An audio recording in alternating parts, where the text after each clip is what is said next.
Hello, and welcome to the latest Breath of Fresh Air Shorty with your host, Charles Taylor. So, here I am back on the Shorty for the first time in a little while, and I am here to talk about college realignment with these conferences.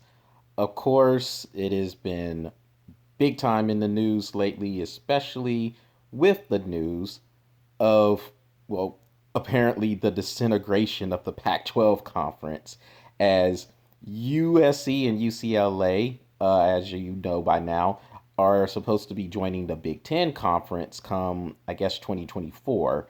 And the rest of the teams that are in the Pac 12 are basically just up for grabs. And apparently, the Big 12 conference is trying to, well, poach a good amount of them. So, Arizona, Arizona State, Colorado, and Utah has been widely reported as going to the Big 12 here soon. Nothing's official yet, but it sounds like it's only a matter of time with the way these times have been going lately.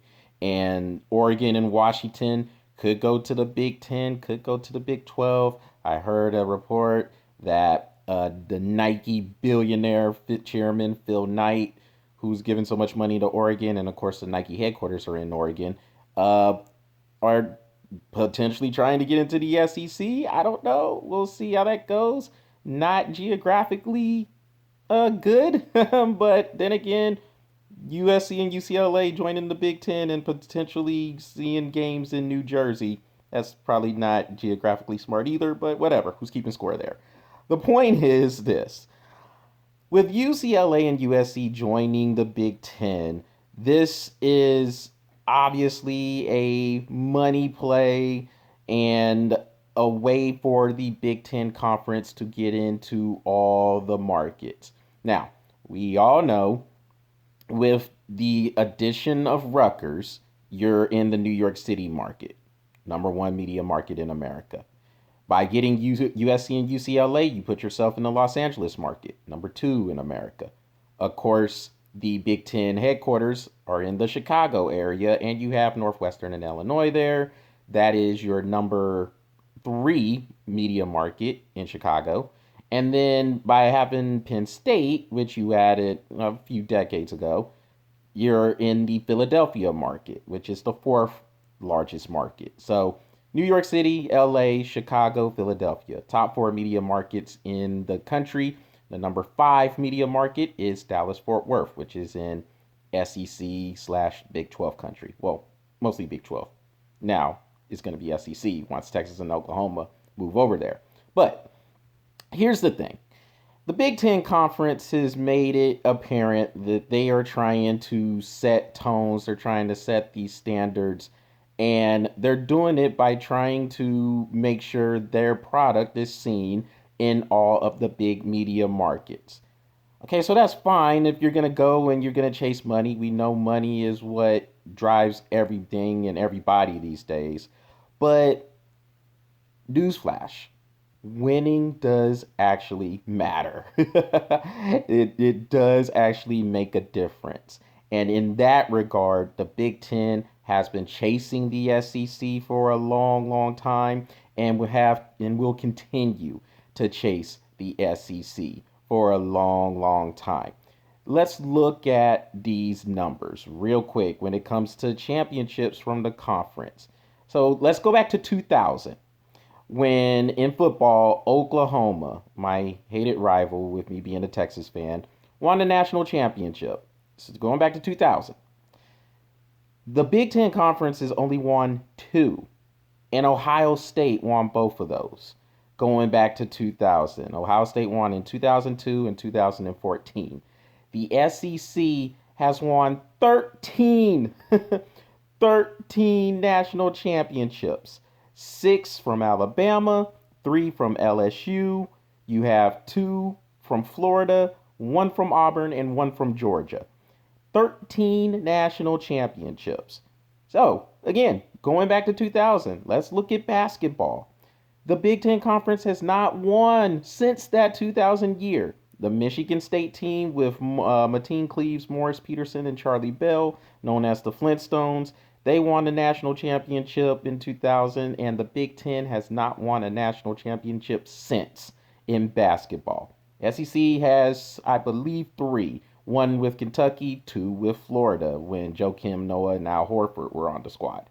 But you at some point you have to win. You can go, you can chase all the dollar signs, you can sign up with all these TV contracts, apparel companies, you can have all the money rolling in, but you have to win.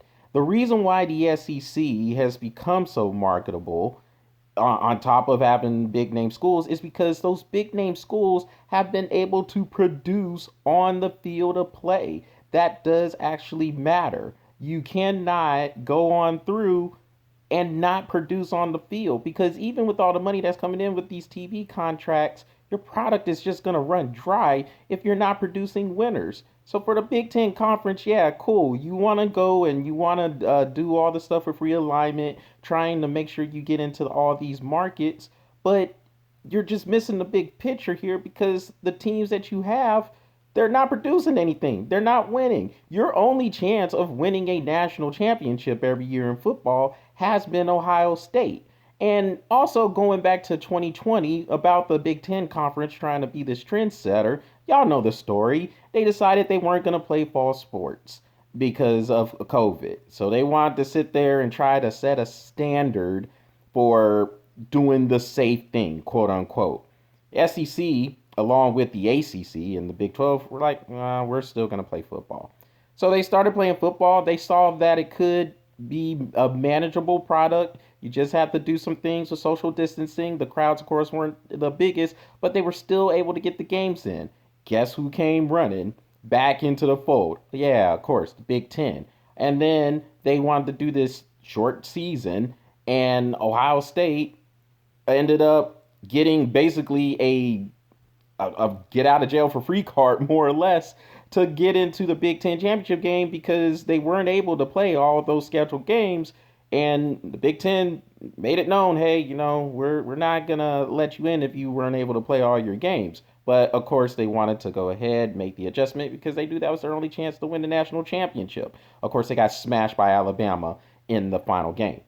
But the big picture is just looking at how the Big Ten is trying to make themselves so marketable. And don't get me wrong, it's a good conference. There's good teams in that conference, but they're not the SEC, and they're still trying to chase the SEC. And I don't care what other adjustments or other additions they make, it's not going to matter. Like they're talking about, oh, well, let's go ahead and get Notre Dame in there. When was the last time Notre Dame won anything? 1988 was their last national championship. Again, yeah, you're adding a product, you're adding the prestige of Notre Dame, but there's people who aren't even old enough to remember the last time Notre Dame was even good.